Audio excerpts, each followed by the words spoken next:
अभी एक विवाद आ गया, तो उस विवाद पर नहीं जाना चाहता। जो वो हज का सब्सिडी खत्म हुई तो कुंभ मेले का विषय आ गया। कुंभ मेला हम सब जानते हैं। कुंभ मेले का एक एस्पेक्ट आप लोगों ने कभी ध्यान दिया है? कुंभ मेला कितने साल में एक बार पड़ता है? 12 साल में। 12 साल में एक बार क्यों पड़ता है? क्योंकि वो जुपिटर की साइकिल पर आधारित है। बृहस्पति ग्रह हर 12 वर्ष के बाद अपना एक चक्कर पूरा करके उसी राशि में दोबारा आता है, इसलिए कुंभ मेला 12 वर्ष में एक बार पड़ता है। हजारों सालों से चला आ रहा है, ठीक है। तो इसका मतलब हमको पता था ना कि बृहस्पति की साइकिल 12 साल की है। इनको तो अभी 100 साल पहले पता चला कि बृहस्पति की साइकिल 12 साल की है। और उसके बाद हमको समझा दिया जाता है नहीं साहब हम अनसाइंटिफिक थे। अब आप एक और बड़ी मजेदार बात देख लीजिए। सूर्य ग्रहण और चंद्र ग्रहण पड़ता है तो उसका डेट और टाइम कौन तय करता है? सरकार घोषणा करती है ना, टीवी पे आता है, रेडियो पे आता है, अखबार में आता है। किस बेस पे आता है?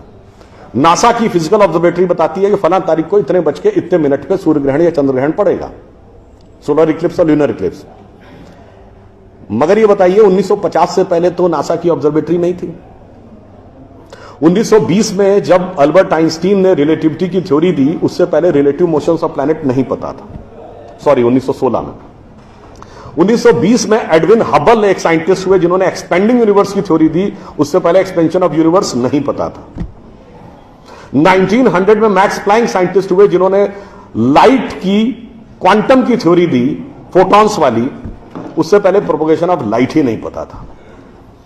1897 में जे टॉमसन ने इलेक्ट्रॉन खोजा, उससे पहले आप मानते थे एटम अनडिविजिबल है। और 1633 में आप ये कहते थे, गैलीलियो को फांसी दे रहे थे इस बात के लिए कि उसने कहा सन रिवॉल्व्स राउंड द अर्थ गलत है। तो भैया आप 380 साल चल के जहां पहुंचे हैं, हमारा पंचांग तो युधिष्ठिर के जमाने से एज इट इज चला आ रहा है 5100 साल। मतलब ये लॉजिक नहीं है, ये तो साइंटिफिक प्रूफ। फिर भी हमें समझाया जाता है कि साहब जो हमने सोचा उस सब हम अनसाइंटिफिक थे, हम गलत थे। बड़ी मजेदार बात है।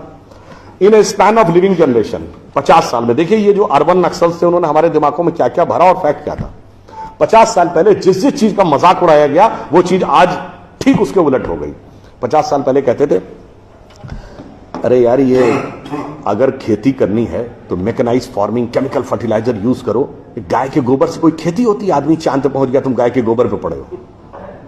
आज नहीं, ऑर्गेनिक फार्मिंग की तरफ। 50 साल पहले क्या कहते थे? अरे भाई ये जड़ी बूटियों फल पत्ती खाने से कोई इलाज होता है? नीम हकीम खतरा है जान। खाना है तो नई दवाएं खाओ, क्लोसिन, मेटासिन, टेरामाइसिन। आज आप क्या कहते हैं? नहीं, केमिकल नहीं, हर्बल मेडिसिन की तरफ जाओ। ठीक, आज से केवल 50 साल पहले आप ये कहते थे, जब हम कहते थे पेड़ों की रक्षा करो, जंगल की रक्षा करो, पहाड़ की रक्षा करो, कहते थे this is the reminiscence of a primitive tribal civilisation. आज 1992 के रियो डी जेनेरो से लेकर 2009 के कोपेनहेगन से लेकर 2016 के पेरिस तक आप कहते हैं नेचर फ्रेंडली डेवलपमेंट करो। भैया सब कुछ उलटता जा रहा है। जो हमने कहा, जिसका आपने मजाक उड़ाया, वो सब कुछ सही होता जा रहा। अब मैं एक और बात कहूंगा जिसका कि बहुत मजाक उड़ाया गया, शायद हम लोग कभी ध्यान नहीं देते। भारत में यह कहा जाता था कि ज्ञान प्राप्त करना है तो ध्यान लगाओ। संत महात्मा जाके गुफा में ध्यान लगाते थे, पीर फकीर जाके कहते थे इल्हाम हो जाएगा। लोग कहते थे क्या बेवकूफ है, हाउ इज इट पॉसिबल? ऐसा कहीं हो सकता है क्या कि जाके ध्यान लगाया और ज्ञान प्राप्त हो गया? If you want to attain knowledge you must outreach, understand the things, meet the people, visit the place, like what Darwin has done. अब 50 साल बाद मैं आपसे पूछता हूं, आपको न्यूयॉर्क टाइम्स अखबार पढ़ना है तो 2 रास्ते हैं। एक, यहां से दिल्ली से न्यूयॉर्क की फ्लाइट पकड़िए, 16 से 22 घंटे लगेंगे डिपेंडिंग अपॉन योर फ्लाइट, और आज का अखबार कल पढ़िए। और दूसरा है कि मोबाइल पे डाउनलोड करिए खट से और पढ़ लीजिए। क्यों?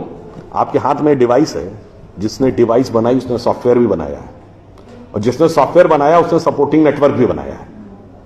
उसी ढंग से हमारा शरीर एक डिवाइस है, तो इसके अंदर मन, बुद्धि, चित्त, अहंकार और कॉन्शियसनेस एक सॉफ्टवेयर है, और उसका कनेक्टिंग नेटवर्क भी है। बस नेटवर्क से कनेक्ट होना है और सब डाउनलोड है। और अंत में मैं एक उदाहरण दूंगा। सब कुछ कहा जाता था कि पैसे के कारण शोषण हुआ, इसलिए खड़े हो जाओ, लोगों के साथ भिड़ जाओ। हमारे यहां परंपरा में त्याग का महत्व था। हम आपसे पूछें, दो राजा बताइए जो सबसे बड़े महान माने गए भारतीय संस्कृति में, राजा राम और राजा हरिश्चंद्र। दोनों इसलिए कि त्याग किया, इसलिए नहीं कि बड़ा बड़ा इलाका अलेक्जेंडर द ग्रेट की तरह कब्जा कर लिया। अब मैं एक आपको उदाहरण देता हूं, वो त्याग कैसे समाज में रचा बसा था। हमारे पूज्य संतों में से एक हुए संत रविदास, काशी के रहने वाले थे। उनके पास भगवान राम की एक मूर्ति थी। काशी नरेश उनके पास गए, कहा जाता था इतनी सिद्ध मूर्ति है, आप कृपया इसे मुझे दे दीजिए। ऐसी मूर्ति राजा के पास होनी चाहिए राजभवन में, ना कि इसमें मैं इस मूर्ति के वेट का 10 गुना सोना आपको दे दूंगा। उन्होंने मना कर दिया। उन्होंने कहा जी इसके वेट का 100 गुना सोना दे दूंगा। उन्होंने मना कर दिया।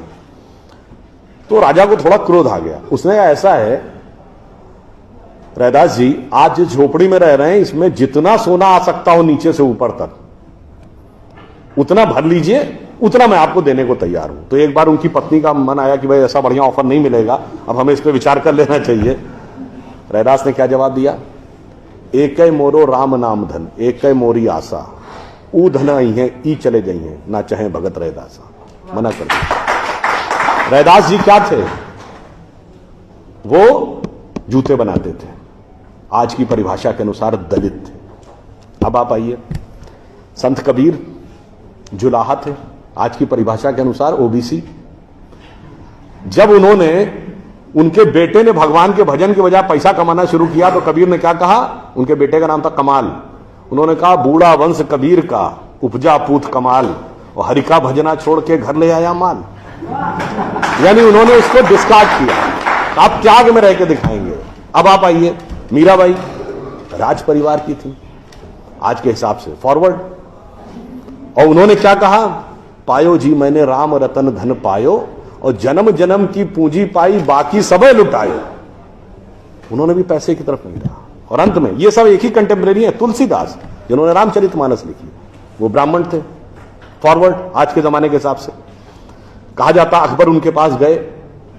अकबर ने कहा कि आप हमारे दरबार में आकर स्थान ग्रहण करिए, हम आपको 60,000 की मनसबदारी देंगे।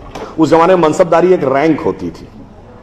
तो जैसे 40,000 की मनसबदारी वॉज मैक्सिमम, 60,000 का मतलब हुआ कि राजा के बाद सबसे बड़ा स्टेटस आपका होगा।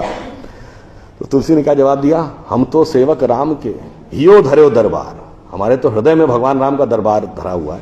तुलसी का अब होएंगे नर के मनसबदार। ये मैंने क्यों बताया?